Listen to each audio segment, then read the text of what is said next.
దేవుని బిడ్డలారా, సంఘములో విశ్వాసిగా, తోటలో ఒక చెట్టుగా ప్రభువు నిన్ను ఎందుకు నాటాడో, ఒక్కొక్కరి పట్ల ఒక్కొక్క ఉన్నతమైన ఆలోచన కలిగి దేవుడికి నాటాడు.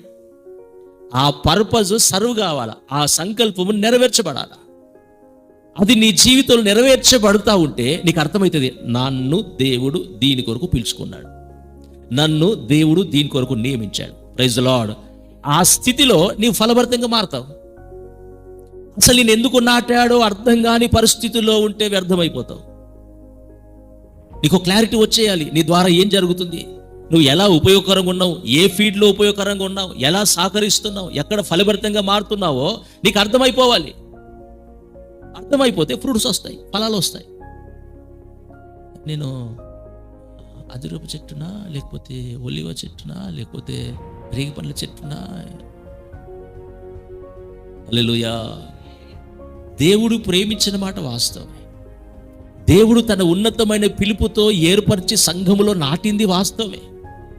ఏ స్థితిలో పిలువబడ్డావు, ఏ పర్పస్తో దేవుడు నిన్ను నాటాడు, దాన్ని గ్రహిస్తే నీ దగ్గరికి వచ్చే ప్రతి లోక సంబంధమైన అవకాశాన్ని క్షణాల్లో నో అంటావు.